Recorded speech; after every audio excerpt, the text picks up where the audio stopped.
ईश्वर जी की जय हो। सत्साई भाइयों और बहनों, पुस्तक धरती ऊपर स्वर्ग, इसके ऊपर वीडियो बनाने की श्रृंखला जारी है।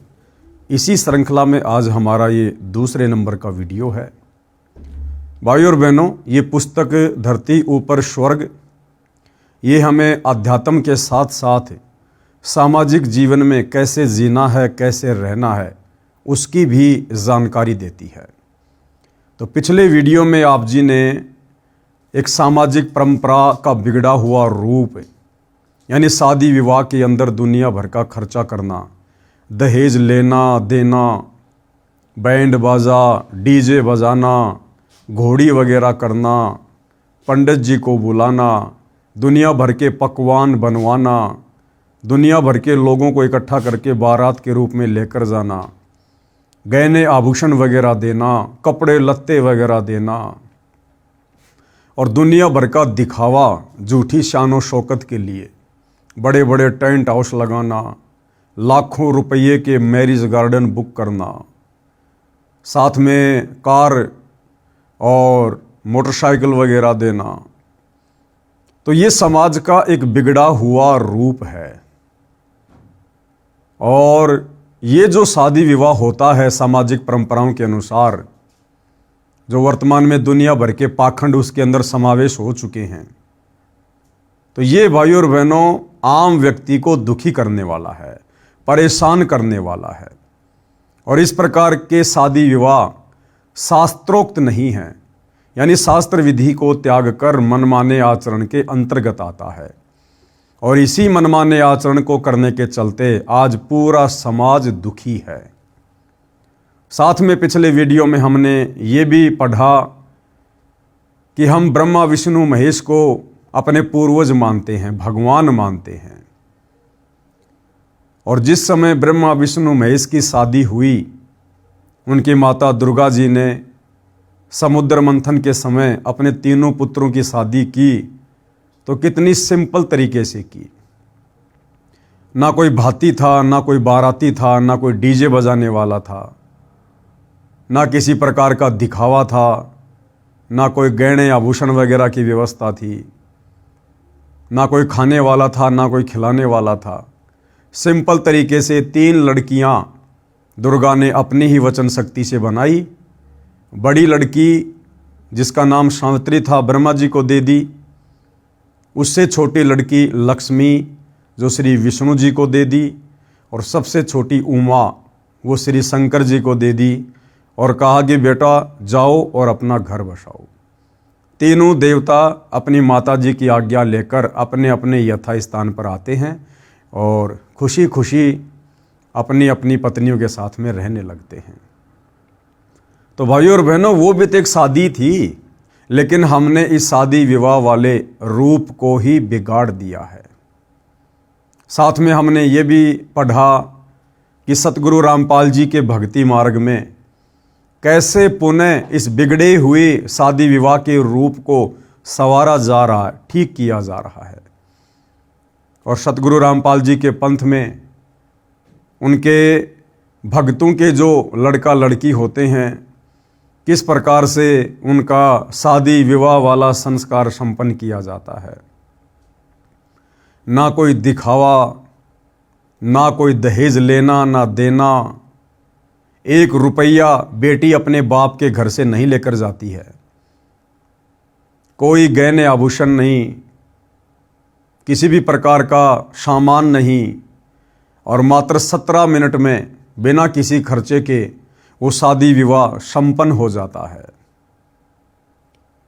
आज के वीडियो में हम इसी विषय पर चर्चा करेंगे कि सतगुरु रामपाल जी परमेश्वर जी के सत भक्ति मार्ग में, उनके पंथ में जो ये शास्त्रोक्त विधि से शादी विवाह संपन्न हो रहा है, जिसको रमेनी कहते हैं, इसके फायदे क्या हैं, और सामाजिक परंपराओं के अनुसार जो शादी विवाह किया जाता है उसके क्या नुकसान हैं।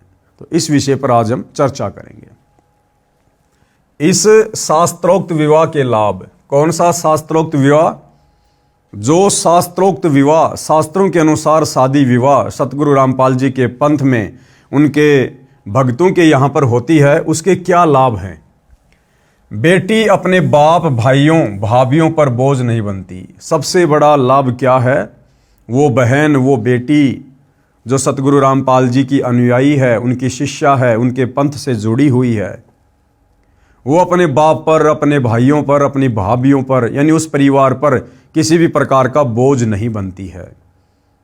जैसे आम सामाजिक व्यवहार में शादी विवाह होते हैं, माता पिता टेंशन में आ जाते हैं, भाई बेचारा मेहनत को डबल कर देता है कि बहन की शादी में लाखों रुपये के गहने बनवाने हैं, लाखों रुपये के कपड़े अगले पिछलों को देने हैं, 400-500 व्यक्ति बारात में आएंगे, उनके भोजन की व्यवस्था करनी है, खानी सबने 2 रोटी है लेकिन 50 आइटम की व्यवस्था करनी है, गाड़ी घोड़ों की व्यवस्था करनी है, पंडित जी की व्यवस्था करनी है।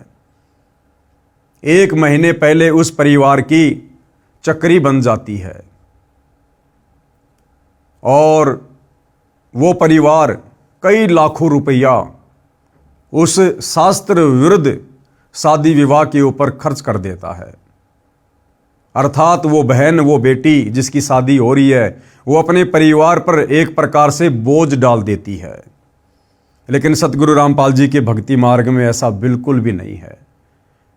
उस बहन, उस बेटी के माता पिता का, उसके भाई का 1 रुपया भी खर्च नहीं होता है और सिंपल तरीके से मात्र 17 मिनट में शादी विवाह संपन्न हो जाता है। जिस जोड़े में जो कपड़े पहनकर उस बहन ने, उस बेटी ने मात्र 17 मिनट में अपनी रमेणी यानी शादी संपन्न की होती है, उसी कपड़े में वो अपने ससुराल चली जाती है, अगले भगत के घर चली जाती है और मुश्किल से अपनी 2-4 जोड़ी कपड़े की जो वो पहना करती थी वही साथ में लेकर जाती है। इसके अलावा ना कोई सिलाई मशीन, ना कोई बेड, ना कोई कूलर, ना कोई एसी, ना कोई गाड़ी, ना दुनिया भर के कपड़े, ना गहने, कुछ नहीं। और इस प्रकार से वो बहन, वो बेटी अपने परिवार के ऊपर बोझ नहीं बनती है। तो सबसे बड़ा फायदा सतगुरु रामपाल जी के भक्ति मार्ग में शास्त्रोक्त विवाह का ये है। और दूसरा, शास्त्र विधि त्याग कर मनमाने आचरण से किए जाने वाले विवाह की हानि, यानी सामाजिक परंपराओं के तहत जो शादी विवाह किया जाता है, जो बहुत ज़्यादा खर्चीला होता है, दुनिया भर का दिखावा होता है, दहेज लेना देना, उसकी क्या हानि है? तो सबसे बड़ी हानि वो बेटी, वो बहन अपने परिवार पर, अपने माता पिता पर एक प्रकार से बोझ बन जाती है। बोझ, बेटी माता पिता के लिए बोझ बन जाती है जो स्वयं गलत रीति रिवाजों से बनाई गई है। बेटी को गर्भ में ही मारने लग गए, ये गलत रीति रिवाजों की देन है। यानी बेटी को अपने ऊपर बोझ समझकर गर्भ में ही मारना शुरू कर दिया गया था। हालांकि वर्तमान में सरकार के प्रयासों से उसके ऊपर कुछ हद तक लगाम लगी है, लेकिन फिर भी चोरी छुपे इस काल के लोक में सारे काम होते हैं। तो बेटी को गर्भ में मरवा देना, इस गलत परंपरा शादी विवाह के तहत कि भैया बेटी बड़ी होगी, इसकी शादी के ऊपर बहुत लाखों रुपया खर्च करना पड़ेगा, तो कुछ निकम्मी आत्माएं जो माता पिता होते हैं वो इस प्रकार की सोच रखकर और बेटी को गर्भ में ही मरवा दिया करते हैं। तो ये जो बेटियों को गर्भ में मरवाना, ये भी इस गलत रीति रिवाज की देन है, इस खर्चीली शादी विवाह की देन है। विवाह में अनाप शनाप खर्च लोकलाज में करना पड़ता है। आध्यात्मिक ज्ञान की कमी के कारण भाई और बहनों इंसान लोकलाज में फंस ही जाता है। सतगुरु रामपाल जी परमात्मा कहते हैं कि यदि आपने भक्ति सफल करनी है, मोक्ष प्राप्त करना है इस पंथ में आने के बाद, तो गुरुदेव कहते हैं लोक लाज ना कीजिए, निर्भय हो रहिए, और जो मन चावे राम को तो दाशा तन धरिए। सतगुरु रामपाल जी से उपदेश लेने के बाद, उनके भगत बनने के बाद, हमने सामाजिक परंपराओं में घिसना और पिसना नहीं है। हमने सामाजिक परंपराओं के अकॉर्डिंग नहीं चलना, जो परंपराएं भक्ति मार्ग में बाधक होती हैं। समाज फिर चाहे कुछ भी कहे, कुछ भी ताने मारे, कितना ही व्यंग कसे, कैसी कैसी बातें कहे, हमने समाज की ओर से पीठ फेर लेनी है। और हमने केवल उतना ही करना है जितना हमारे पूज्य गुरुदेव भगवान ने आप और हमें भक्ति मार्ग पर बता दिया है, जो नियम और मर्यादाएं बता दी गई है। तब हमारी भक्ति सफल होगी। यदि भक्ति मार्ग पर हम समाज को देखकर, समाज की परंपराओं से डरकर अगर चलेंगे तो भाई और बहनों, हम कभी भी सफल नहीं हो पाएंगे। विवाह में अनाप शनाप खर्च लोकलाज में करना पड़ता है। जिनके पास माया है वे लोग समाज में बिगाड़ पैदा करते हैं। ये इस प्रकार की कुरीतियाँ, रीति रिवाज, गलत परंपराएं किन लोगों के द्वारा पैदा की गई है? जो लोग मायाधारी हैं। उस पैसे का दिखावा, अपनी झूठी शानो शौकत का दिखावा कि मैं कितना धनी आदमी हूँ, मेरे पास कितना पैसा है, समाज में मेरा क्या रुतबा है, और जितना ज़्यादा पैसा मैं शादी विवाह पर, अन्य कार्यक्रमों पर खर्च करूँगा, दुनिया देखेगी, मेरी वाह वाही होगी। लोग कहेंगे वाह क्या दिल खोल कर पैसा खर्च किया है, बड़ा सेठ आदमी है, बड़ा दिलेर आदमी है। तो ये मायाधारी लोगों ने इन गलत परंपराओं को अपनी झूठी शानो शौकत के चक्कर में पैदा किया। और आज आम व्यक्ति बेचारा चक्की के दो पाटों के बीच में जिस प्रकार से गेहूं पिसता है, उस प्रकार से इन परंपराओं में पड़कर पिस रहा है। शादी विवाह संपन्न करना, जमीन बेचेगा, उधार पैसा लेगा, कर्जे पर पैसा लेगा, फिर सारी जिंदगी किस्तें भरता रहेगा, ब्याज भरता रहेगा, केवल इन गलत परंपराओं के कारण। तो आप और हमने यानी सतगुरु रामपाल जी के भक्तों ने इन तमाम प्रकार की गलत सामाजिक परंपराओं का बहिष्कार करना है। बहिष्कार करने का मतलब हमने कोई धरना प्रदर्शन नहीं करना। आप और हमने ये बात समझ में आने के बाद अपने बच्चों की शादी में 1 रुपया भी फालतू में वेस्टेज नहीं करना है। और हमारे रिश्तेदार, आड़ोस पड़ोस के लोग, गांव वाले जो इन गलत परंपराओं के तहत सामाजिक कार्यक्रम करते हैं, शादी विवाह करते हैं, बच्चों के जन्मदिन मनाते हैं, हमने उन पार्टियों में बिल्कुल भी शामिल नहीं होना है। बिल्कुल भी। जिन गलत परंपराओं को हम स्वयं नहीं कर रहे, उन गलत परंपराओं में हमने कहीं जाकर सहयोग भी नहीं देना, सहयोग भी नहीं करना। यदि हम व्यर्थ की शादी विवाह में जाते हैं, चाहे रिश्तेदारी में हो, चाहे अड़ोस पड़ोस में हो, हमारा वहां जाने मात्र से सहयोग माना जाता है। तो आप और हम सतगुरु रामपाल जी के भक्तों ने तो इन गलत परंपराओं में जाकर किसी भी प्रकार से कोई सहयोग नहीं करना है। करना तो बहुत दूर की बात है। बेटी के विवाह में दहेज रूप में सोफा सेट, कुर्सी, मेज, बर्तन, मोटरसाइकिल, महंगी महंगी कार देना, गाजे बाजे, डीजे बजवाना, नाचना, गंदे गंदे गाने चलाना, शराब आदि का सेवन करवाना, मोटी धनराशि दान में देना, जो व्यर्थ की बकवास है। अब ये तमाम प्रकार की जो ये कुरीतियां हैं भाई और बहनों, इनकी कोई आवश्यकता नहीं किसी भी प्रकार की। जब ब्रह्मा विष्णु महेश की शादी हुई, इनमें से एक भी गलत कुरीति वहां पर नहीं थी, एक भी कार्य इनमें से वहां पर नहीं हुआ। सिंपल तरीके से शादी हुई। तो आप और हमने भी अपने गुरुदेव के पद चिन्हों पर चलते हुए, उनके आदेश की पालना करते हुए, इन गलत परंपराओं में, कुरीतियों में किसी भी प्रकार का कोई भी सहयोग नहीं देना है। मोटी धनराशि दान में देना जो व्यर्थ की बकवास है। विवाह लड़का लड़की का होना है, जो उसमें नाचते गाते हैं, खुशी मनाते हैं, वे व्यर्थ के पापड़ बेलते हैं। उनको क्या मिलता है? अरे शादी लड़का लड़की की हो रही है और दुनिया भर के लोग जाकर शराब पीकर नाचते हैं, बकवाद करते हैं, भीड़ इकट्ठा कर रहे हैं। उनको क्या मिलेगा? अरे 2 टाइम की रोटी तो रोज अपने घर पर खाकर सोते हो। लेकिन ये मन की बकवाद है भाई और बहनों, मन की बकवाद। मन ने तो हमारे कर्म बिगड़वाने हैं, लेकिन अब पूज्य गुरुदेव भगवान की शरण में आने के बाद हमने मन को किसी भी प्रकार का मौका नहीं देना है और समाज के बिगड़े हुए स्वरूप को हमने पुनः सुधारने में अपने गुरुदेव का सहयोग देना है। एक हास्यपद उदाहरण गुरुदेव भगवान यहां दे रहे हैं। एक व्यक्ति कर्मचारी किराए के मकान में रहता था। उसका एक दोस्त भी उसी शहर में अन्य कॉलोनी में किराए पर रहता था। उस मकान मालिक के लड़के का विवाह हुआ तो किराएदार का जीवन न्योता दिया। किराएदार के पूरे परिवार ने मिठाई का आनंद लिया।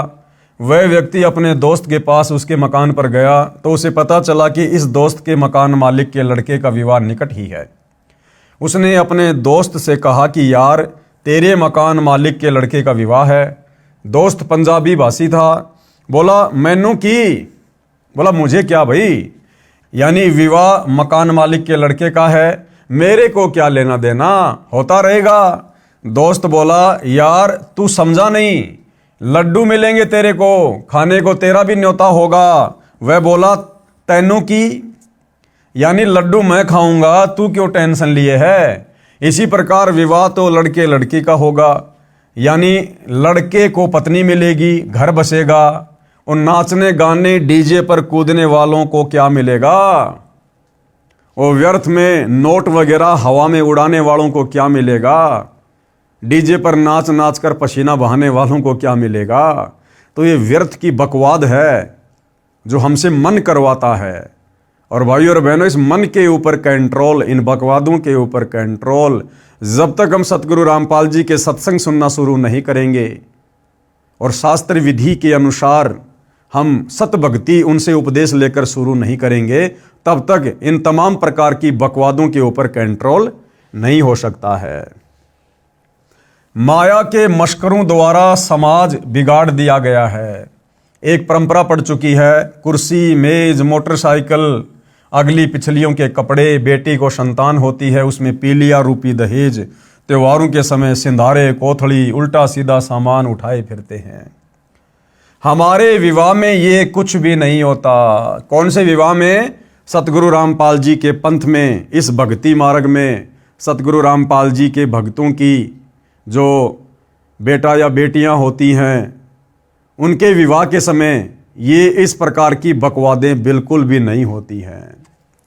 एक भगत ने हमारे मिशन से जुड़ने से पहले एक लड़की का विवाह किया। उसने बताया कि हमारे पड़ोस में एक व्यक्ति ने बेटी का विवाह किया, उसमें सोफा सेट, बर्तन, मोटरसाइकिल, ढेर सारे कपड़े जो नुमाइश की तरह दिखाए गए थे, गाजे बाजे के साथ डीजे का धमाल मचाया गया। आसपास में चर्चा चली कि फलाना व्यक्ति ने सबसे ऊपर हाथ फेर दिया, यानी गांव में सबसे अधिक खर्च किया। मेरी लड़की भी जवान थी, मैं भी लड़का खोज रहा था। उस विवाह को देखने मेरी बेटी भी गई। उसने अपनी माता को बताया कि सुमन के डैडी ने कुर्सी, मेज, सोफा सेट, मोटरसाइकिल, बर्तन, इतने कपड़े आदि आदि दिए, सारा गांव सराहना कर रहा है।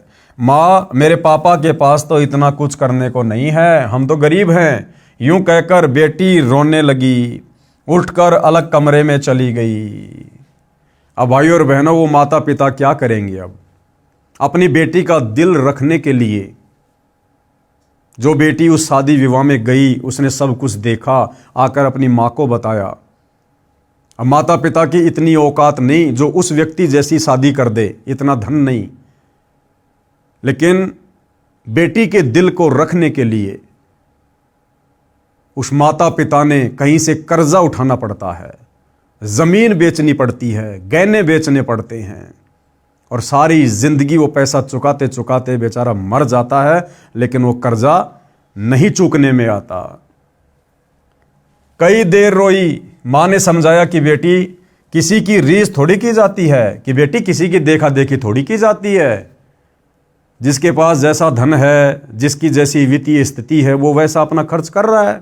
हमने किसी से कोई कंपटीशन नहीं करना। बेटी की माता ने मेरे को बताया कि बेटी सुमन का विवाह देखकर आई थी, ऐसे ऐसे बोली और रोने लग गई। मेरी आंखें भर आई, सारी रात नींद नहीं आई। विचार किया कि बेटी की आत्मा नहीं दुखने दूंगा, कुछ तो करूंगा। लड़की का रिश्ता पक्का हो गया। मैंने अपना 1.25 एकड़ खेत बेचा। उन मायाधारी मशकरों के द्वारा जो बकवाद समाज में झूठी शानो शौकत के चक्कर में शुरू की गई है, वो खर्चीली शादियां, आम व्यक्ति बेचारा किस प्रकार से पिस रहा है।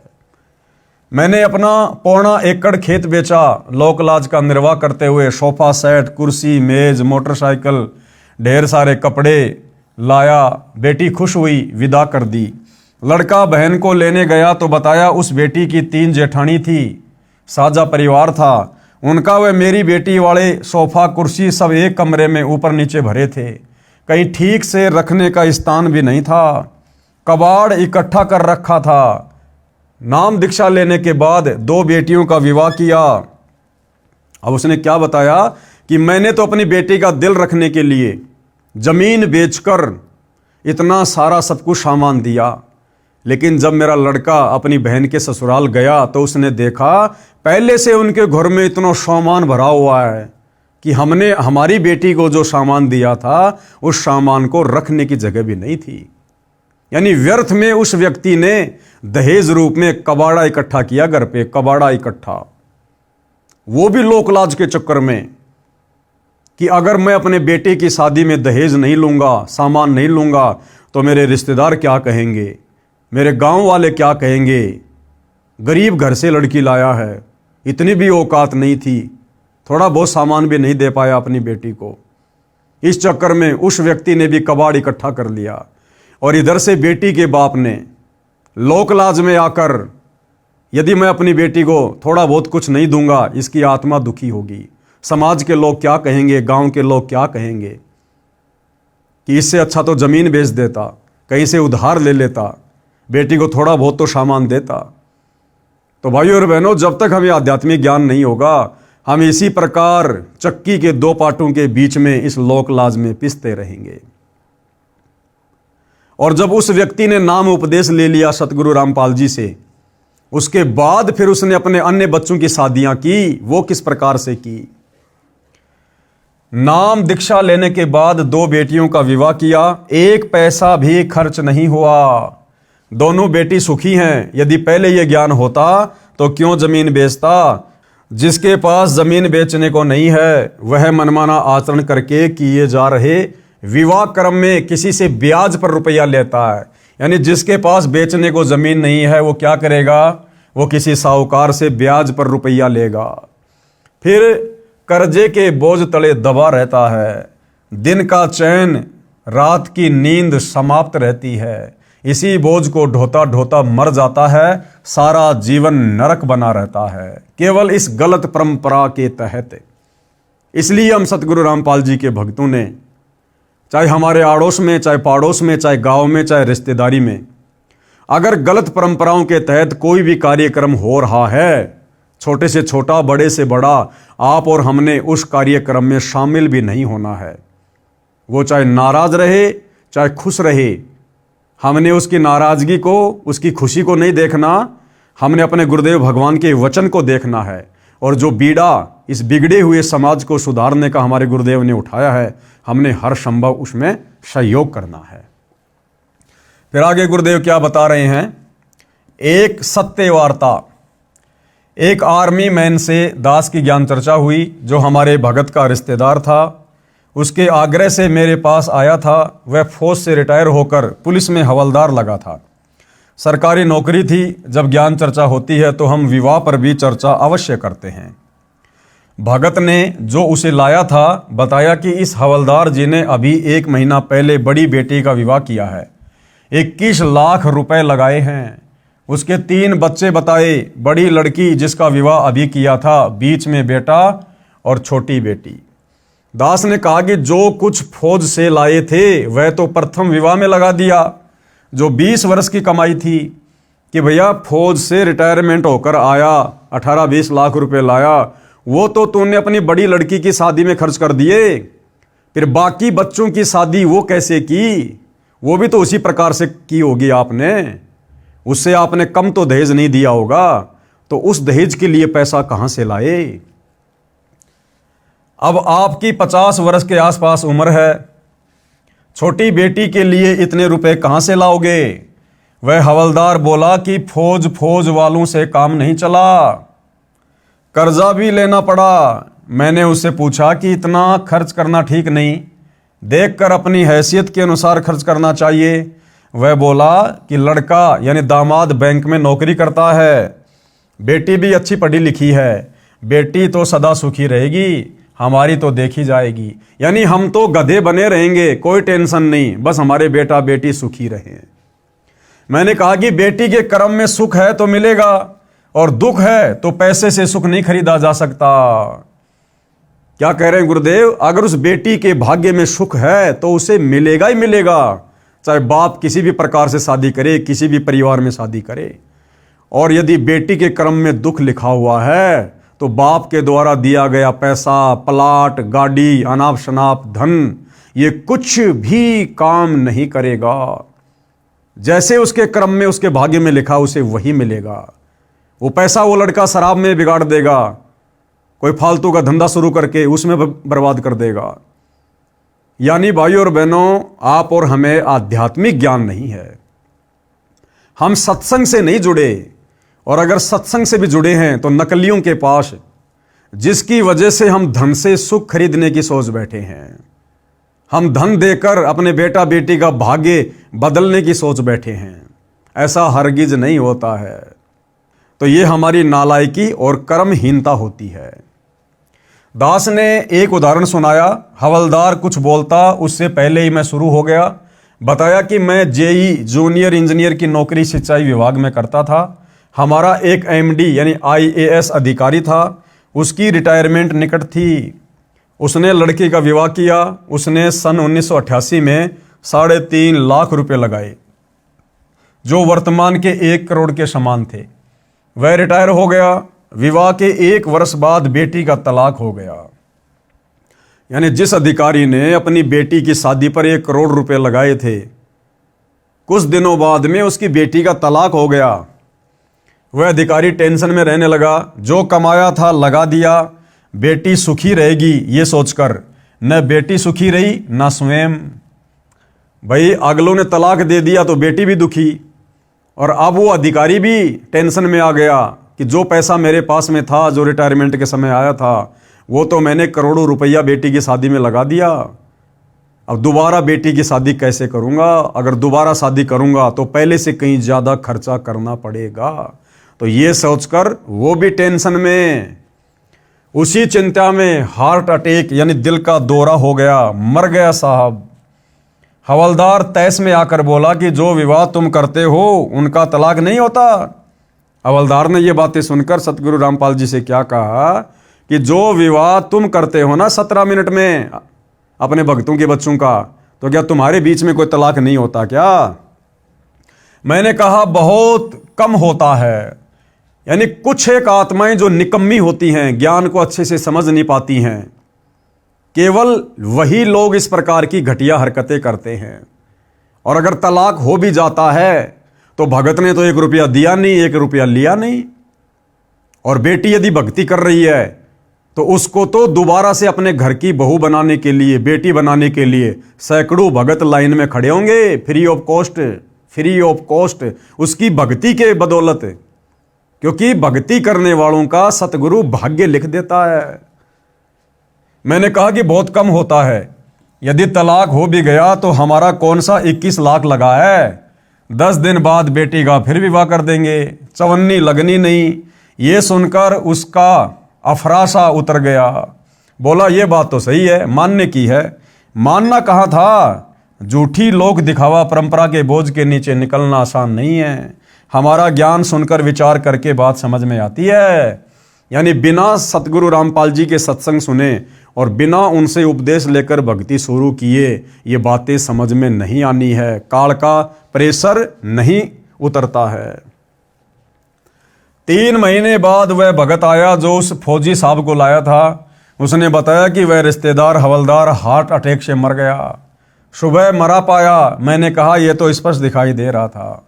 अब भाइयों और बहनों, देखो सतगुरु रामपाल जी स्वयं पूर्ण ब्रह्म परमात्मा हैं, और जो भी घटना या जो भी लीला, जो भी बातें सतगुरु किसी को बताते हैं, समझाते हैं, उसका एक रीजन होता है, सामान्य नहीं होता है।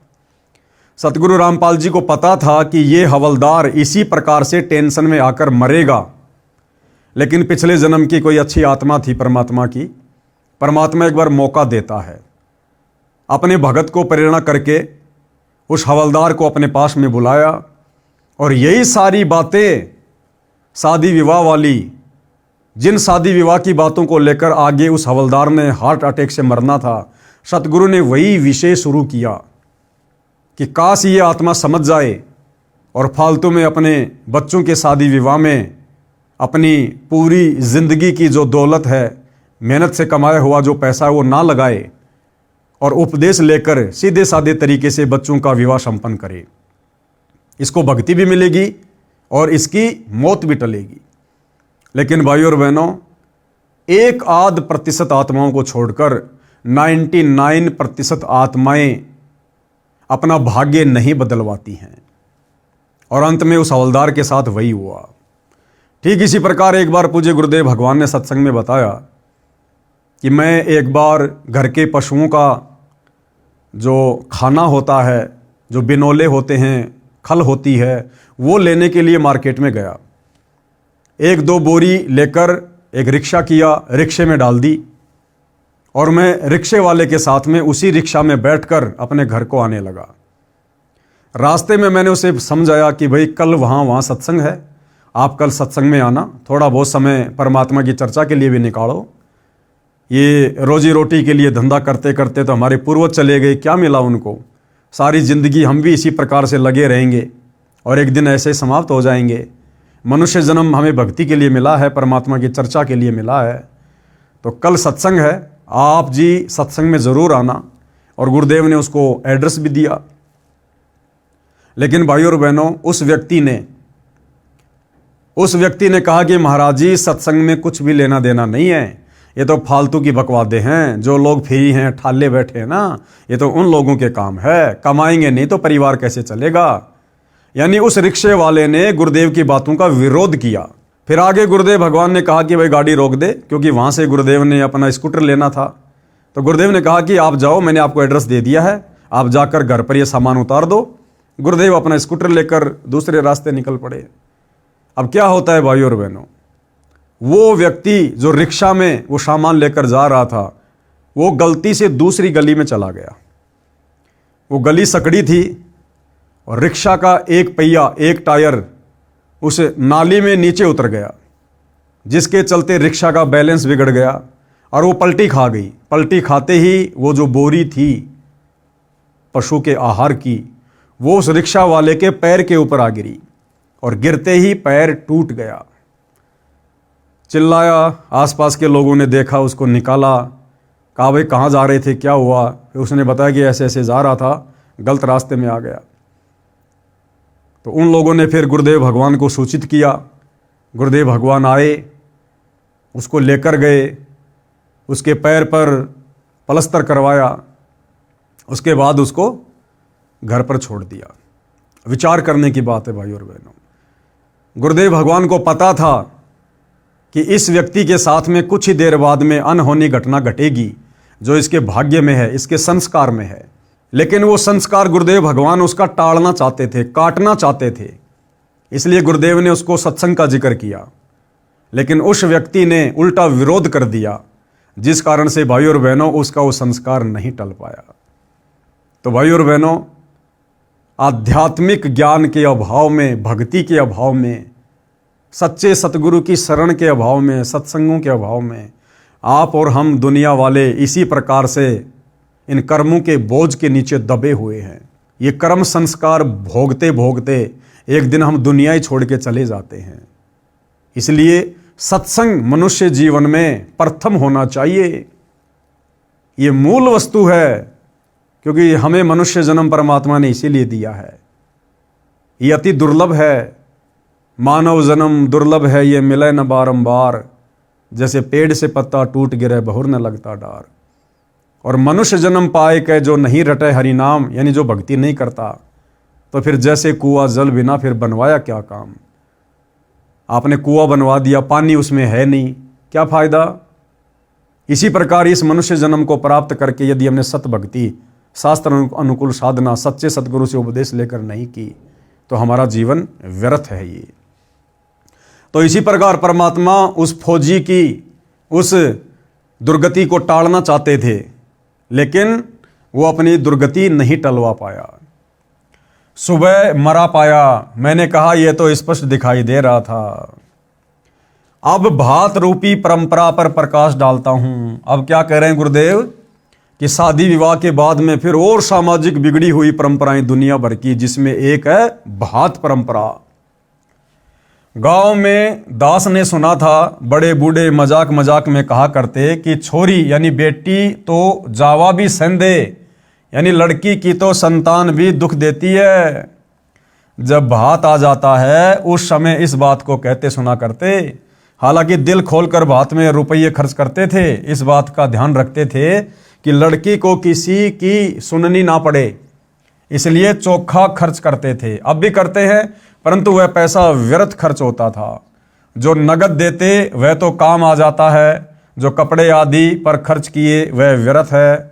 ये भी देखा गया है कि 2 या 3 भाई हैं, वे पैसे इकट्ठे करके भात का जुगाड़ करते हैं। कुल मिलाकर भात को एक बोझ के रूप में माना जाता है। जिस बहन के भाई नहीं है उसके बच्चों का विवाह होता है, वह किसके घर भात न्योतने जाए? उस समय वह बेटी घर में छुप छुप कर रोती है। उसकी परेशानी देखकर हमने ये फैसला लिया है कि भात भी व्यर्थ में लाद रखा है, ये नहीं भरना है। बहन की मदद आपत्ति के समय डट कर करो। क्या कह रहे हैं गुरुदेव भगवान कि शादी विवाह की तरह ये भात परंपरा भी व्यर्थ की सामाजिक कुरीति है, एक प्रकार का बाप पर भाइयों पर वजन है, बोझ है। और हम सतगुरु रामपाल जी के भक्तों ने इस भात परंपरा में भी किसी प्रकार का कोई सहयोग नहीं देना है, हमने भात वगैरह नहीं भरना है। गुरुदेव भगवान कह रहे हैं यदि आपकी बहन को पैसे की जरूरत है तो आप उसको उधार देकर मदद कर सकते हैं, लेकिन इन परंपराओं के माध्यम से अपने पैसे का दिखावा मत करना, अन्यथा सतगुरु का वचन टूटेगा। और सतगुरु का वचन टूट गया तो जीवन हमारा बर्बाद है, क्योंकि जीवन केवल यही नहीं है, ये शरीर छूटने के बाद में फिर क्या होगा? सतगुरु का वचन तोड़कर भक्ति करने वालों का ये शरीर छूटने के बाद क्या होगा? फिर 184 योनियां भोगनी पड़ती हैं। तो गुरुदेव कह रहे हैं कि हमने इस प्रकार की परंपरा में किसी प्रकार का कोई सहयोग नहीं करना है। अब आगे क्या कह रहे हैं गुरुदेव? सुनते हैं कि उसके भाइयों ने 21,000 रुपये का भात भरा है, एक के भाइयों ने 51,000 रुपये का भात भरा है, किसी गरीब की बेटी के भाई 1100 रुपये भी नहीं दे पाते। उस बहन की नज़र झुकी रहती है, बेटी का निर्वाह अपने काम कमाई से होगा, भात या दहेज से सारे जीवन का काम नहीं चलेगा। आती जाती औरतें पता नहीं क्या क्या कहती हैं, वह बेटी अंदर ही अंदर बहुत दुखी रहती है। इसलिए इस परंपरा को विराम देना है, ख़त्म करना है हम लोगों ने। बेटी को सुखी करना है, बेटी किसी की मोहताज आश्रित ना रहे, उसको ज्ञान के आधार से मजबूत बनाया जाए, जैसा दास कर रहा है। लड़की आते ही भाभी का त्योड़ी पड़ जाती है, यानी दुनिया भर की गलत परंपराएं। लड़की जब अपने ससुराल से मायके आती है तो भाभी क्यों टेंशन हो जाती है, माथे में तोड़ियां पड़ जाती हैं कि अब इसको 2-4 जोड़ी कपड़े देने पड़ेंगे, चलती को 150 रुपये देने पड़ेंगे, क्योंकि आप और हम लोगों ने परंपरा ही ऐसी बना दी जो कि व्यर्थ का बोझ है, भार है। तो हम सतगुरु रामपाल जी के भक्तों ने इस प्रकार की परंपराओं में किसी प्रकार का कोई सहयोग नहीं देना है। लड़की आते ही भाभी के त्योड़ी पड़ जाती है, मन मन में कहती है आ गया 5-10 हज़ार रुपये का खर्च, तीसरे दिन बैठी रहती है। ऐसी बातें करती दास ने कई औरतें सुनी है। ये तो आम बात है भाइयों और बहनों, गाँव में पहले इसी प्रकार से होता था, क्योंकि हर गाँव में हर घर में ये गलत परंपरा अपने पैर पसार चुकी है। तो ये तो घर घर की कहानी है। जब छोटा था, अब हमारी बेटी बहन अपने माता पिता भाई भाभी से मिलने आती हैं तो सम्मान के साथ पूरे ठटोरे से आती हैं, अपनेपन के भाव से आती हैं। जैसे मेहमान आता है, 2 रोटी का खर्च रहता है, यदि माता पिता भाई भाभी पैसे या कपड़ा देना चाहें तो हाथ जोड़ लेती है। सतगुरु रामपाल जी के भक्ति मार्ग में जब ये बहन या बेटी अपने पीहर जाती है तो पीहर वालों को किसी प्रकार की कोई टेंशन नहीं होती है। उनको पता है कि ये सतगुरु रामपाल जी की भगत है, ये हमारे घर की रोटी के अलावा 1 रुपया भी नहीं लेगी। हराम समझती है, हराम। 1 जोड़ी कपड़ा भी माता पिता से नहीं लेगी, 1 रुपया भी अपने भाई या भाभी से नहीं लेगी। सामान लेना तो बहुत दूर की बात है, जैसी आई थी वैसी ही वापस 2-4 दिन बाद में चली जाती है। तो ना तो भाई भाभी को कोई टेंशन, ना माता पिता को कोई टेंशन, और वो बहन भी खुशी खुशी जाती है, खुशी खुशी आराम से आती है।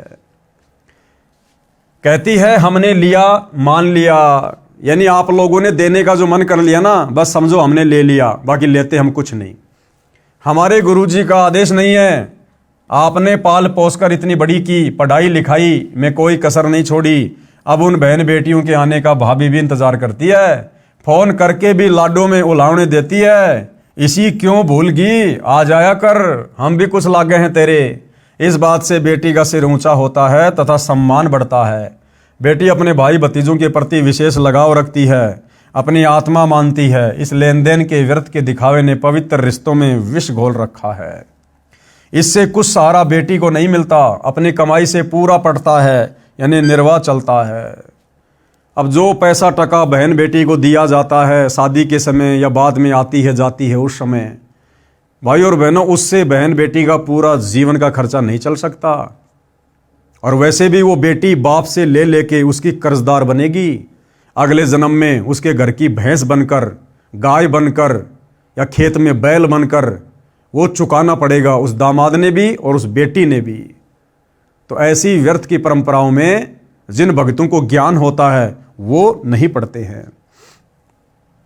अपनी कमाई से पूरा पड़ता है, यानी निर्वाह चलता है। हम परमात्मा कबीर जी की शरण में हैं, हमारी बेटियां बेटे भी परमात्मा की शरण में हैं। भक्ति सेवा दान करते हैं, परमात्मा हर प्रकार से बरकत देता है। यदि किसी से ले लिया तो अगले जन्म में देना होगा। इसलिए हमारी बेटियां इस विश्वास पर डटी हैं, 1 रुपया भी नहीं लेती हैं। एक बेटी ने क्या बताया, क्या बता रहे हैं गुरुदेव? एक बेटी ने बताया, मैं जब नाम दीक्षा से पहले अपने घर जाती थी तो चलते समय भाई 100-200 रुपए देता था, मैं लेती थी। भाभी का स्वभाव अच्छा नहीं था, वह बाद में भाई के साथ झगड़ा किया करती थी। मेरी माताजी बताती थी, परंतु लालच नहीं छूटता था। पैसे लेती थी, सोचती थी कि जलती रहेगी जलने वाली। सब भाभी एक जैसी नहीं होती, कई तो अपनी नंदों को माँ से भी अधिक प्यार देती है, वे अच्छे खानदान की बेटी हैं। मेरी ननद आती थी, मेरा पति भी बहन को रुपये देता था, दुख तो मुझे भी होता था। कह देती थी कि हाथ बोझकर काम किया करो, इतना इतना रुपया दिया करें, घर भी तो देखना चाहिए। जब से नाम दीक्षा ली है, काल का जाल ठीक से समझ लिया, अब इस नरक को नहीं ढोएंगे, यानी व्यर्थ का लेना देना बिल्कुल भी नहीं करेंगे। ना अपनी ननद को देंगे और ना पीहर से आते समय किसी से, यानी अपनी भाभी से कोई 1 रुपया लेंगे। नाम दीक्षा के बाद जब मैं अपनी माँ के घर गई और चलने लगी तो भाई 500 रुपये का नोट देने लगा। मैंने हाथ भी नहीं किया। पहले भाई नोट निकालता था, तुरंत लेकर छुपा लेती, कहीं भाभी ना देख ले, भाई के जी ने शाका करे। जब मैंने कहा भाई ना बहुत ले लिया, अब नहीं लेना है, भाई ने सोचा पैसा कम मानकर बहन नाराज हो गई। भाई की आंखों में आंसू आ गए, बोला बहन तेरा भाई गरीब है, इसलिए थोड़े रुपए दे रहा है, ले ले, कभी भगवान करेगा तो अपनी बहन को घने घने दूंगा। मैंने कहा भाई मैंने नाम दीक्षा ली है गुरुजी सतगुरु रामपाल जी से, उनके ज्ञान को समझा है। उनकी शर्तें हैं कि कोई बहन अपने भाई या माता पिता से शादी के बाद रुपए कपड़े नहीं लेगी। परमात्मा पर भरोसा करो। एक बहन ने सत्संग में बताया कि मैं घर गई तो चलते समय मेरी माँ ने 5000 रुपये मेरी जेब में डाले और बता दिया इतने रुपए हैं। मैं लालच में आ गई, ले आई। तीसरे दिन भैंस का बच्चा काटड़ा मर गया, यानी सतगुरु की मर्यादा टूट गई। और मर्यादा टूटी तो तुरंत काल का अटैक हो गया और माता से जो 5000 रुपये लेकर आई थी उससे डबल नुकसान घर में हो गया। भैंस 12 किलो दूध देती थी, 1,22,000 रुपये की लाए थे, दूध देना बंद कर दिया, उसको 50,000 रुपये में बेचना पड़ा। मेरे दिमाग में तुरंत गलती याद आ गई। अपनी गलती बताकर गुरुजी के आदेश से नाम शुद्ध करवाया। उसके बाद मायके के रुपये कपड़ा लेना विष के समान समझ लिया और घनी हानि हो गई। भाई का नुकसान किया, चोरी का भाव बना और भाव खराब हुआ। उस बहन की बात मुझे खटक रही थी, इसलिए अपने भाई से 1 भी रुपया नहीं लिया। कुछ दिन बाद भाई मेरे घर आया, फिर 1000 रुपये देने लगा। मैंने रुपए नहीं लिए, समझाया भी, परंतु उसके मन में यही बैठा था कि मैं गरीब हूँ, बहन को खुश नहीं कर सका। मैं अपने भाई को लेकर सत्संग में गई, वहाँ ज्ञान सुना, अन्य भाई बहनों से आप बीती सुनी। तब भाई का मन हल्का हुआ कि बहन नाराज नहीं है, धीरे धीरे भाई तथा भाभी ने भी नाम दीक्षा ले ली। अब वह घर स्वर्ग बन गया है। भाभी जी बहुत अच्छे स्वभाव की है, परंतु टोटे ने दुखी कर रखी थी। ऊपर से हमारा खर्च उसे विचलित कर देता था। अब आंखें बिछाए भाभी बैठी रहती है, कब ननद आएगी, भगवान की बात बताएगी। ऐसे वह पवित्र नाता विष से अमृत बन गया, धरती ऊपर स्वर्ग का एहसास होने लगा है। यानी इस प्रकार से भाइयों और बहनों, हम इन परंपराओं को त्याग कर, जो कि समाज में खर्चीली हैं, आध्यात्मिक यानी भक्ति मार्ग में बाधक हैं, हमने इनसे पीछे हटना है। प्रश्न करते हैं कुछ भाई कि ढोल बाजे बजवाना व घुड़चढ़ी करना तो पुराना रिवाज है। यानी शादी विवाह में ढोल बाजे बजाना, घोड़ी के ऊपर चढ़ना, ये तो पुरानी परंपरा है, इसमें क्या फर्क पड़ता है। अब उसका स्थान डीजे ने ले लिया, जमाना बदल गया है, नाचना गाना तो आम बात हो गई, आप मना क्यों करते हो। कुछ रुपए चलते समय बहन बेटी को देना उसका सम्मान है। तो गुरुदेव भगवान ने उस नादान व्यक्ति की शंका का किस प्रकार से समाधान किया। इसका उत्तर यह है, प्रथम तो यह शास्त्रों के विपरीत है। यानी हमें मनुष्य जन्म भक्ति करके यहां से मोक्ष करवाने के लिए मिला है, और मोक्ष मार्ग में यदि हम इन परंपराओं में उलझे रहेंगे, लेन देन में उलझे रहेंगे, तो ये शास्त्रों के विपरीत हो जाता है। और शास्त्र विधि को त्याग कर मनमाना आचरण करने वालों का कभी भी मोक्ष नहीं होता। प्रथम तो यह शास्त्रों के विपरीत है। विवाह घुड़चढ़ी से या डीजे से नहीं होता, लड़के लड़की का होता है। गली में नाचना कूदना, बाप बेटी, माँ चाची ताई बुआ भाई चाचे ताऊ सब बेशरम होकर नाचते हैं। ये कौन सी सभ्यता है। ये नहीं करना है। ये कंजरों वैश्यों का काम होता था। जो कंजर होते थे इस प्रकार से नाचना गाना करके मांग मांग के खाया करते थे। और वेश्याएं जो चंद पैसों के लिए अपनी इज्जत को बेचकर इस प्रकार के कार्य किया करती थी, मुजरा किया करती थी, पैसे वालों को खुश किया करती थी। तो गुरुदेव कहते हैं ये इस प्रकार से नाचना गाना सरेआम विवाह में, शादियों में, अन्य इन कार्यक्रमों में, परमात्मा कहते ये तो कंजरों का और वैश्यों का काम होता था, जो आज घर घर में गांव गांव में शुरू हो गया है। ये कंजरों वैश्यों का काम होता था। अब सामान्य समाज भी इसी गंदगी में धंस गया है। इस लोक में न जाने कब क्या घटना घट जाए। इसलिए हम परमात्मा से डरकर सब बकवास छोड़कर परमात्मा के संविधान में चलते हुए अपनी सब क्रिया करते हैं। यानी हम सतगुरु रामपाल जी के भगत, ये ज्ञान होने के बाद, भगवान से डरकर उनके संविधान का विधान का ज्ञान होने के बाद अपनी भक्ति को सफल करने के लिए तमाम प्रकार की बकवादों से पीछे हटकर और सीधे साधे तरीके से गुरु वचन में रहते हुए चलते हैं। सुनो एक दुखद घटना। क्या कह रहे हैं गुरुदेव भगवान कि तुम्हें एक घटना सुनाता हूं। एक दिन समाचार पत्रों में छपा कि एक बारात जा रही थी, जिस कार में दूल्हा बैठा था वह दुर्घटनाग्रस्त हो गई। दूल्हा तथा दूल्हे का जीजा जो उसी कार में बैठा था घटना स्थल पर ही दम तोड़ गए। पहले दिन सारा परिवार गली में नाच रहा था, डीजे बजाया जा रहा था। वे सब फोटो भी समाचार पत्र में छपे थे। दुर्घटना के बाद उसी घर में रोने धोने की हाहाकार मची थी। अब बताओ भाई और बहनों, आध्यात्मिक ज्ञानहीनता, ना समझी, सत्संग का भाव। पहले दिन सब नाच रहे थे, गा रहे थे, डीजे पर शराब पी रहे थे, खुशी मना रहे थे। अगले दिन लड़का शादी के लिए चला, जिस गाड़ी में दूल्हा था, और दूल्हे की गाड़ी में तो उसके खास रिश्तेदार यार दोस्त ही होते हैं, उसका जीजा भी था। और वो गाड़ी दुर्घटनाग्रस्त हो गई, एक्सीडेंट हो गई। दूल्हा भी मर गया, जीजा भी मर गया, 2-4 और मर गए। अब भाई और बहनों, जिस घर में एक दिन पहले डीजे पर नाचा जा रहा था, खुशी मनाई जा रही थी, अब उस परिवार में हाहाकार मच गया, मातम मनाया जा रहा है। सिर के बाल उखाड़ उखाड़ कर परिवार वाले रो रहे हैं। क्यों? आध्यात्मिक ज्ञानहीनता के कारण। शास्त्र विधि को त्याग कर मनमाने तरीके से सामाजिक संस्कार करने के चलते। इसलिए भाई और बहनों, हमने इन बकवादों में बिल्कुल भी पैर नहीं फंसाना है। दुर्घटना के बाद उसी घर में रोने धोने की हाहाकार मची थी। माता बहन सिर के बाल फाड़ फाड़ कर रो रही थी। पिता भाई चाची ताई सब रो रहे थे, टक्कर मार रहे थे। अब बज गया डीजे।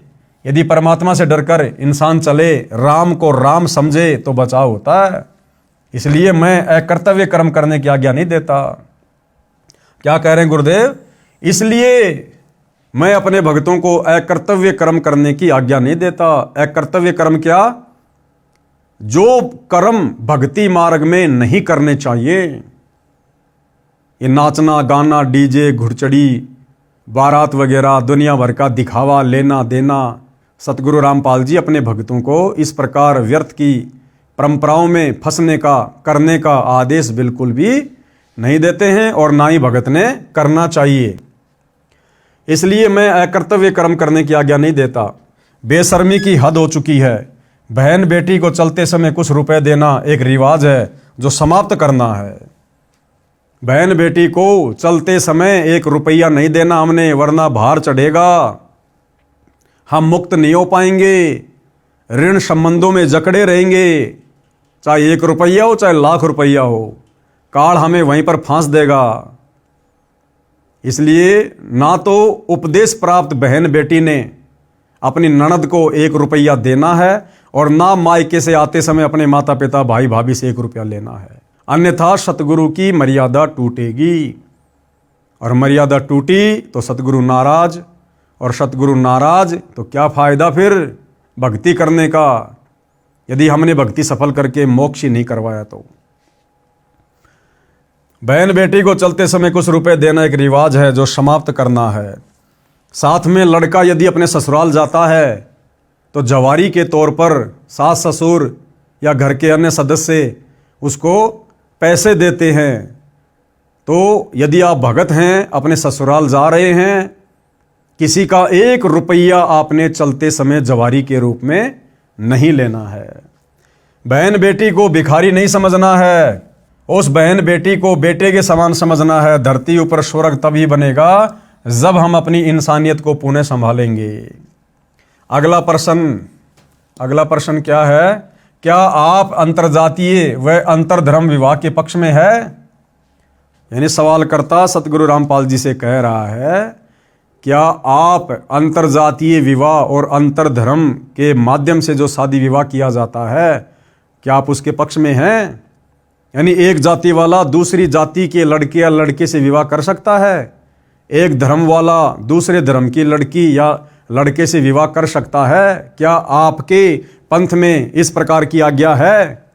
तो गुरुदेव क्या कह रहे हैं? हमारे मिशन में जाति धर्म की कोई बाधा नहीं है। हम अंतरजातीय तथा अंतरधर्म के विवाह के पक्ष में हैं। यानी जाति और धर्म हम इंसानों के बनाए हुए हैं, परमात्मा के बनाए हुए नहीं हैं।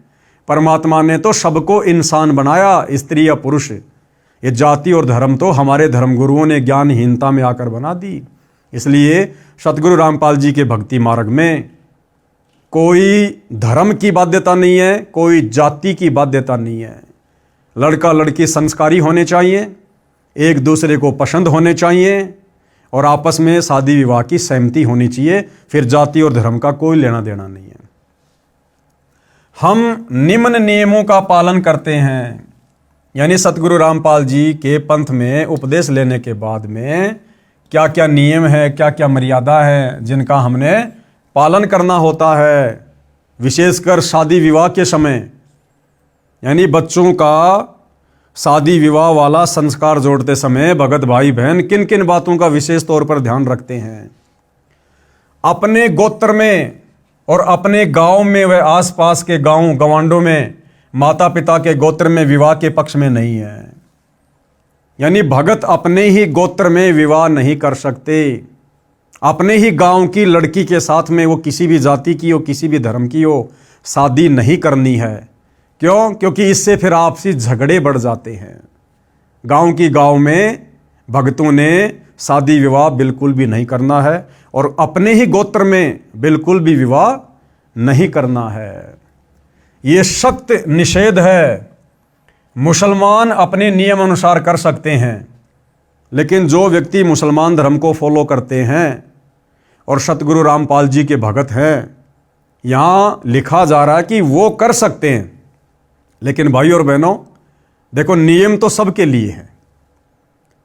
अब मुसलमान ने यदि सतगुरु रामपाल जी से उपदेश ले लिया है तो अब उसका समाज मुसलमान समाज नहीं है। अब वो मुसलमान नहीं रहा, उसका धर्म मुसलमान नहीं है।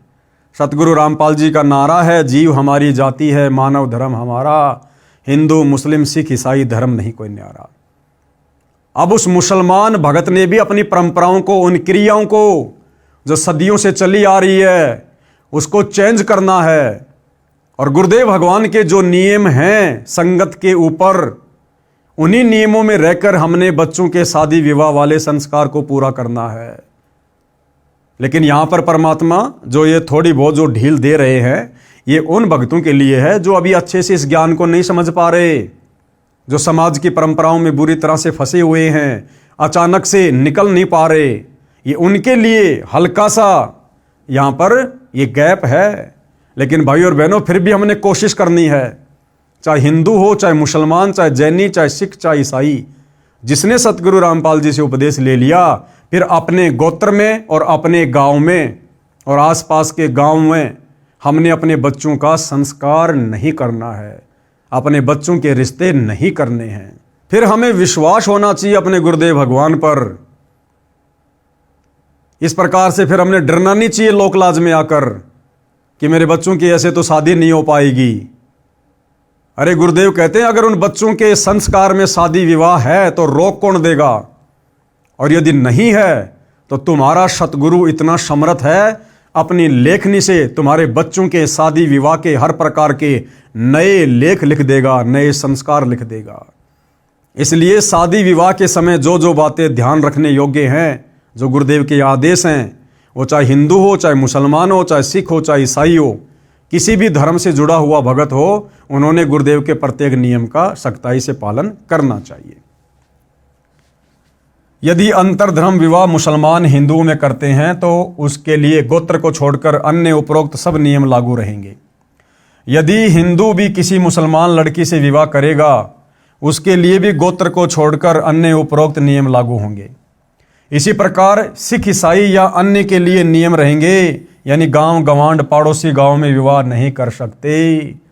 यानी हिंदू भगत अगर मुसलमान भगत के घर पर शादी करना चाहता है तो गोत्र की तो कोई आंट है नहीं उनमें, लेकिन उसी गांव में और आसपास के गांव में आपस में उन हिंदू मुसलमान भक्तों ने भी अपने बच्चों की शादी वादी नहीं करनी है।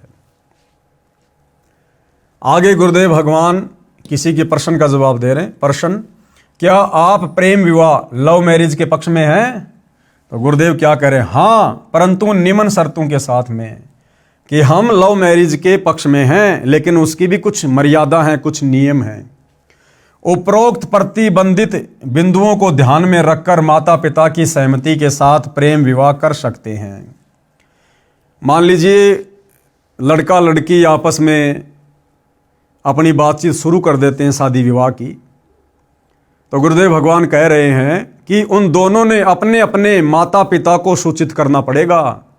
और यदि उनके माता पिता उस शादी विवाह के पक्ष में हैं, समर्थन में हैं, तो फिर लव मैरिज करने में किसी प्रकार की कोई दिक्कत नहीं है। लेकिन भाई और बहनों, सतगुरु रामपाल जी से उपदेश लेने के बाद जो भाई बहन अनमैरिड हैं, उन्होंने इस प्रकार की गलती नहीं करनी चाहिए। ये लव मैरिज अपनी तरफ से रिश्ते बनाना, ये नहीं करना चाहिए, इससे बचना चाहिए। जो हमारे संस्कार में परमात्मा ने लिखा हुआ है, वो यदि हमारे माता पिता के माध्यम से, हमारे भगत भाई बहनों के माध्यम से यदि संस्कार पूरा होता है तो वो सबके हित में होता है। इसलिए सतगुरु रामपाल जी के पंथ से जुड़े युवा लड़कों ने, युवा लड़कियों ने इस बात का विशेष तौर पर ध्यान रखना चाहिए। अपनी मर्जी से उन्होंने इस प्रकार से रिश्ते नहीं जोड़ने चाहिए। ये भी एक प्रकार से मर्यादा खंडित करने में आता है, मर्यादा खंडित करने में। आगे सवाल किया है, आप सब त्योहार मनाने से रोकते हो, त्योहार तो खुशी का प्रतीक माना जाता है, इसमें क्या दोष है? तो गुरुदेव भगवान क्या जवाब दे रहे हैं? त्योहार का अर्थ है किसी विशेष दिन को जो अपने धर्म की गरिमा से जुड़ा होता है, उस दिन कुछ अलग से खाना पीना करना, उस घटना की चर्चा करना जिस उपलक्ष्य में त्योहार मनाया जाता है। सब त्योहार किसी धार्मिक कथा से संबंध रखते हैं। उदाहरण के लिए दीपावली यानी दिवाली का त्योहार, इस दिन की गरिमा है कि इस दिन भगवान श्री रामचंद्र जी अपनी पत्नी सीता के साथ 14 वर्ष का वनवास काटकर रावण को मारकर सीता को उसकी कैद से छुटवाकर अयोध्या लौटे थे। उस खुशी में दिवाली का त्योहार मनाया जाता है। घर में कई कई दीपक जलाए जाते हैं। प्रारंभ में गाय या भैंस के घी के दीपक जलाए जाते थे, फिर सरसों के तेल के दीपक लगाए जाने लगे, फिर मोमबत्ती ने स्थान ले लिया, अब बिजली के छोटे छोटे बल्ब दीपक के स्थान पर लगाए जाते हैं। एक दिन ये सब कर दिया, फिर न सीता याद आती है न श्री राम। क्या आपको याद है? क्या कह रहे हैं गुरुदेव भगवान, क्या आपको याद है जो तुम दीपावली मना रहे हो और जिस धार्मिक कथा यानी त्रेता युग में रामचंद्र जी से संबंधित जो कथा है उसके आधार से जो तुम दिवाली मना रहे हो, क्या तुम्हें और भी कुछ बातों का पता है? सीता जी को 2 साल के बाद एक धोबी के व्यंग के कारण घर से निकाल दिया गया था। उस समय वह गर्भवती थी। ऋषि वाल्मीकि के आश्रम में आजीवन कष्ट सहा। 2 पुत्र साथ में थे, एक का नाम लव, दूसरे का नाम कुश, जो ऋषि के आशीर्वाद से कुशा से बना था। कुशा यानी दूब, घास का तिनका, जो ऋषि वाल्मीकि जी ने अपनी वचन शक्ति से बनाया था। कुछ था, विचार किया जाए, जिसकी पत्नी को निकाल दिया गया हो, बच्चों का वह पत्नी का पता नहीं कैसे कष्ट का जीवन जी रहे होंगे, क्या वह व्यक्ति चाहे राजा भी क्यों ना हो सुखी रहेगा? शौपन में भी सुखी नहीं रह सकता। शर्म के मारे बोलता नहीं है। राजा रामचंद्र जी ने अश्वमेध यज्ञ करना था, परंपरावश घोड़ा छोड़ा गया। उस पर लिखा था कि जिसको अयोध्या के राजा रामचंद्र की पराधीनता स्वीकार नहीं है वह घोड़ा पकड़ ले और युद्ध के लिए तैयार रहे। उस समय लव तथा कुश जवान थे। दोनों ने ऋषि वाल्मीकि से धनुर्विद्या सीखी थी। जब उन्होंने घोड़े के गले में लटक रही चिट्ठी पैम्पलेट पढ़ी, घोड़ा पकड़ लिया और धनुष श्री रामचंद्र जी की ओर तान दिया। युद्ध शुरू हुआ। श्री रामचंद्र जी उन बालकों को पराजित नहीं कर सके, उल्टा बालक श्री रामचंद्र जी की जान लेने वाले थे। सीता जी की दृष्टि पड़ी, दौड़कर बच्चों के पास गई, बताया ये तुम्हारे पिता हैं। रामचंद्र जी ने भी सीता को पहचान लिया। उसको गले लगाने के लिए निकट गए तो सीता ने पीठ फेर ली और धरती में समा गई। श्री रामचंद्र जी सीता जी के वियोग में दुखी तो पहले से ही था, परंतु आशा थी कि कभी मिल पाएगी। जब आशा टूट गई तो श्री रामचंद्र जी का धैर्य जवाब दे गया। वहां से लौटा और अयोध्या के साथ बह रही सरयू दरिया में जल समाधि ले ली, अर्थात डूब कर मर गया। इसी कथा के आधार से वर्तमान में हिंदू समाज दीपावली का त्योहार मना रहा है। लेकिन गुरुदेव कह रहे हैं कि नादानों, क्या तुम्हें उसके बाद की कथा भी याद है? तुम्हारे श्री रामचंद्र और सीता के ऊपर किस प्रकार से दुखों के पहाड़ टूटे, और जिस समय सीता जी को 2 वर्ष के बाद अयोध्या से निकाल दिया गया था, उसके बाद तो अयोध्या वासियों ने भी उस त्योहार को मनाना बंद कर दिया था। दुख में और हम नादान आध्यात्मिक ज्ञान के अभाव में, इन कथाओं की असली जानकारी के अभाव में अब तक ये ढोंग कर रहे हैं, पाखंड कर रहे हैं, दिखावा कर रहे हैं। क्या ये उचित है? बिल्कुल भी उचित नहीं है। इसलिए दुनिया छोड़े ना छोड़े, लेकिन जिनको अब वास्तविकता का ज्ञान होता जा रहा है, सतगुरु रामपाल जी से उपदेश लेने के बाद, सत्संग सुनने के बाद, आप और हम भगत भाई बहनों ने किसी भी प्रकार के त्योहार में जो किसी न किसी धार्मिक कथा से जुड़ा हुआ है, जिसको मनाने का वर्तमान में कोई औचित्य नहीं है, आप और हमने बिल्कुल भी साक्य में पाव नहीं देना। हमने बिल्कुल भी इन परंपराओं का निर्वाह नहीं करना है। उल्टा हमने समाज को समझाना है।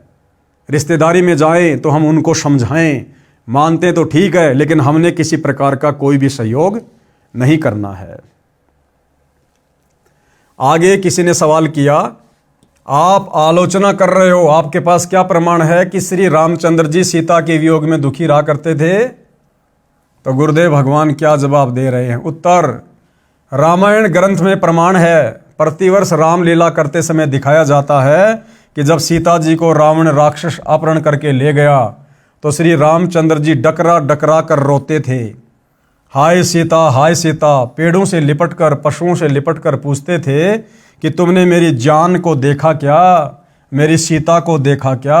आप बताओ, क्या रामचंद्र जी सीता को मजबूरी में निकालकर मनी मन में नहीं रोए होंगे कि जो श्री रामचंद्र जी जब रावण सीता का अपहरण करके ले गया, उसके वियोग में किस प्रकार से बच्चों की तरह बिलक बिलक कर रो रहा था?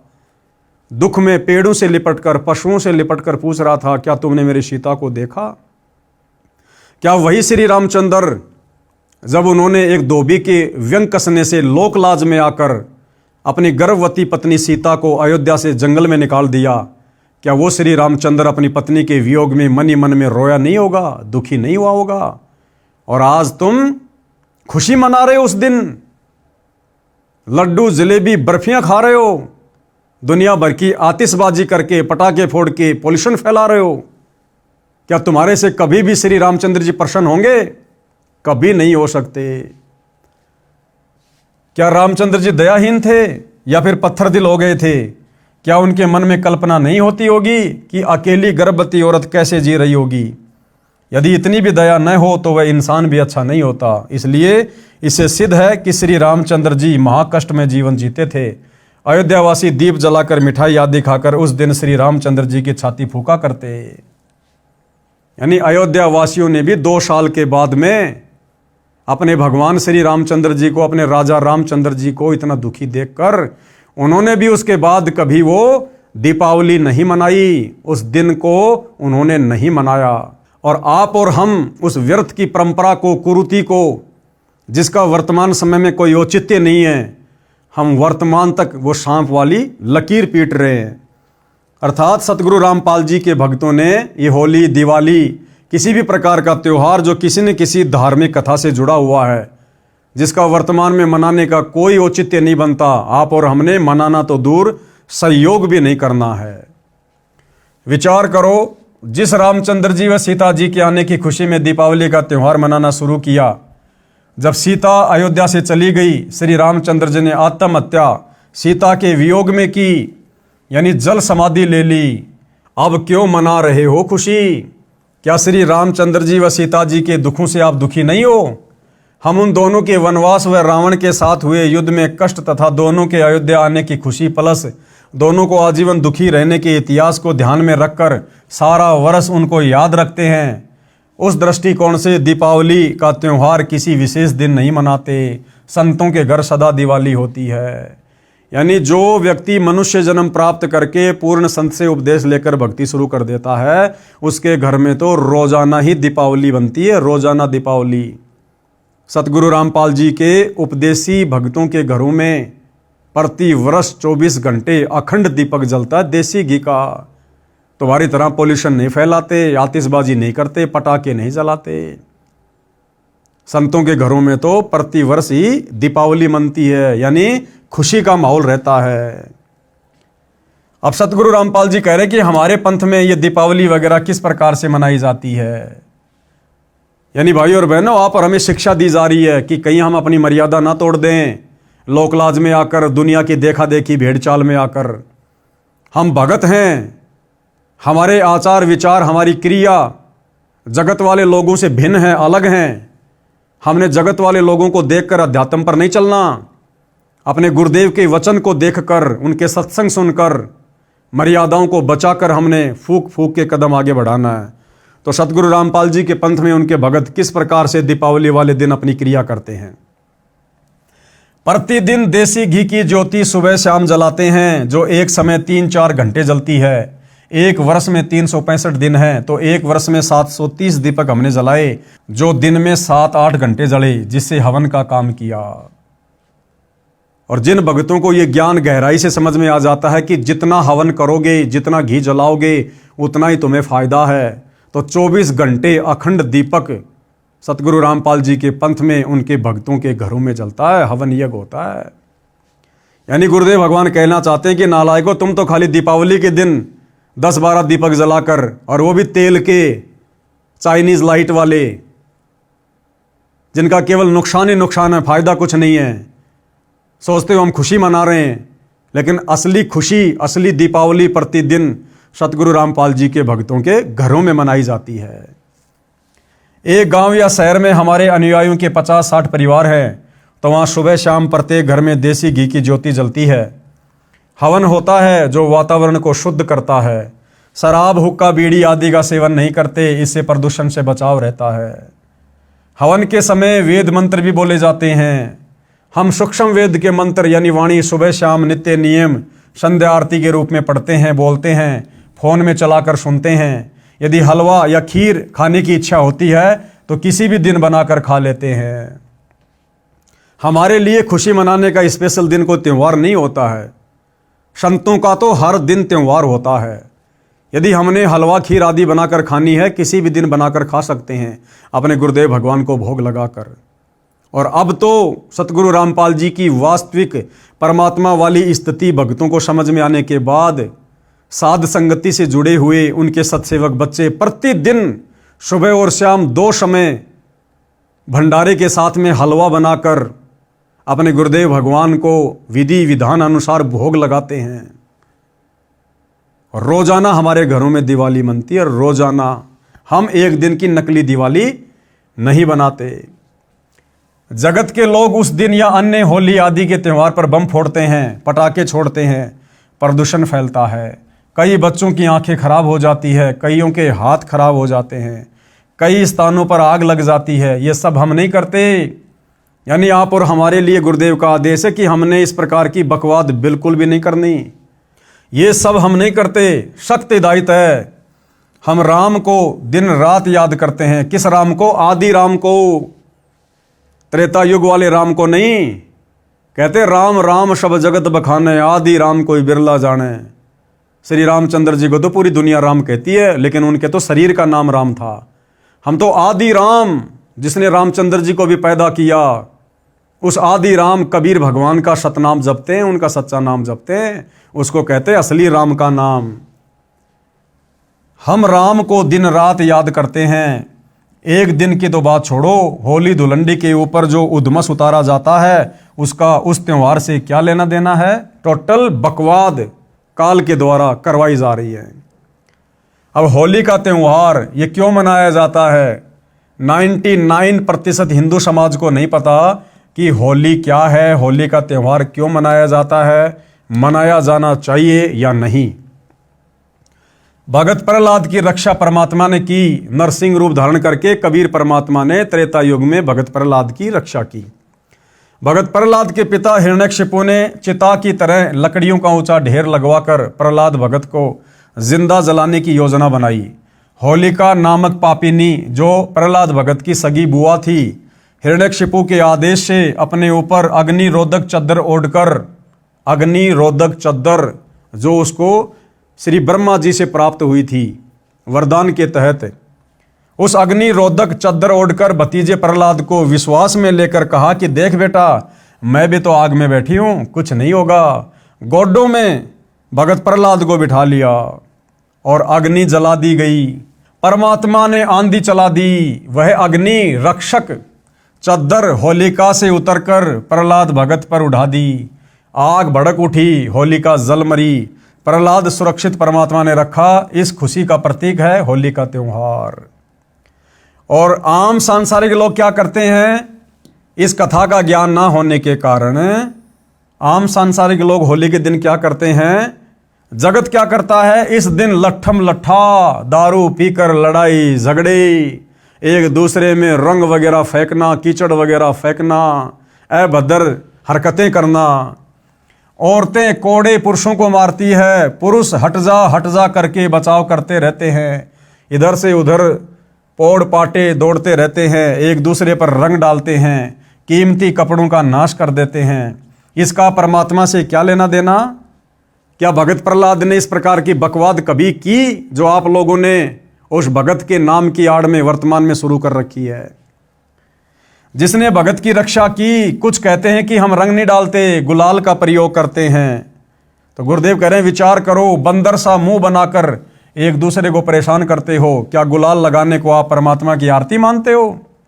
दिवाली का त्यौहार त्रेता युग के अंत में हुई रावण वध व सीता समेत अयोध्या रामचंद्र की वापसी के बाद मनाया जाने लगा। उससे पहले क्या त्यौहार मनाते थे? केवल धार्मिक यज्ञ का अनुष्ठान करते थे।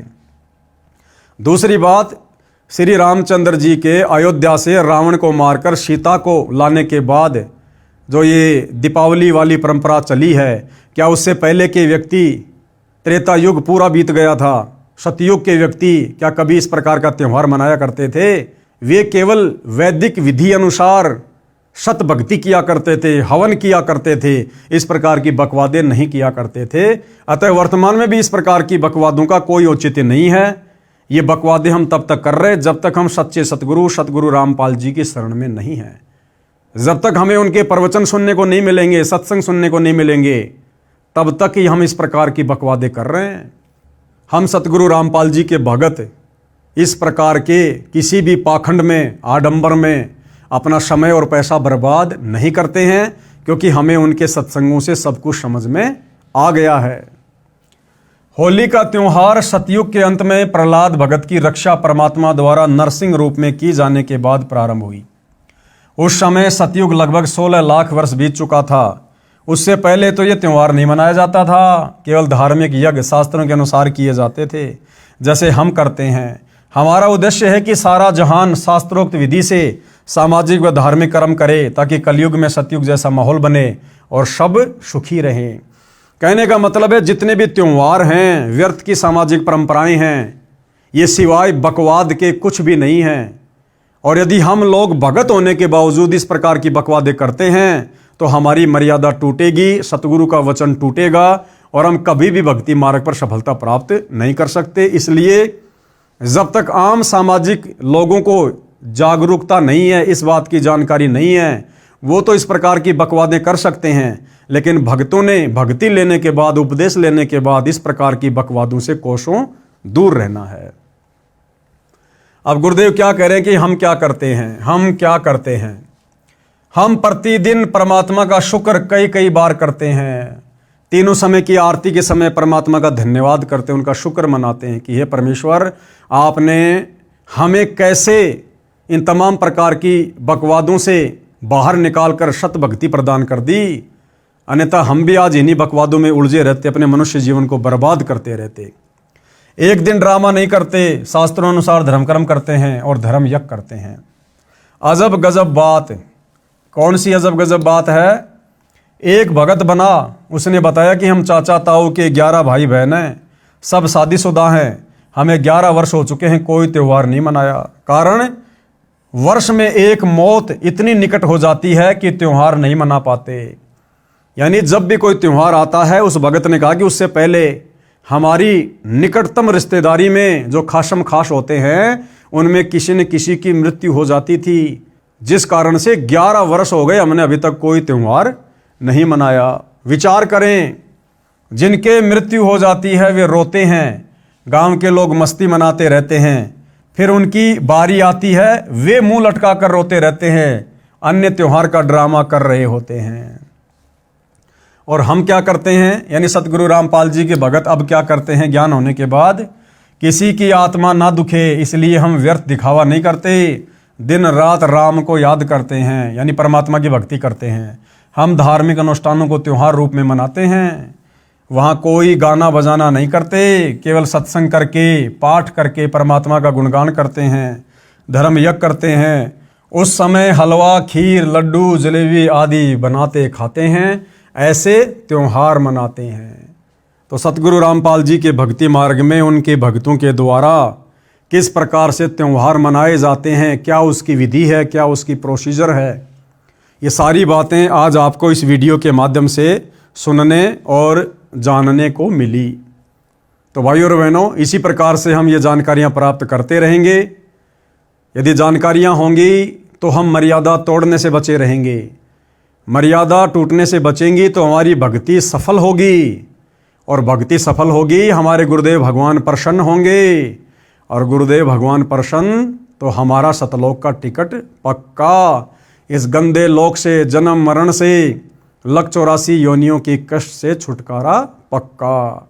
तो आप और हमने धीरे धीरे इस भक्ति मार्ग पर अपने गुरुदेव भगवान के प्रत्येक वचन को दृढ़ता के साथ फॉलो करते हुए आगे बढ़ना है।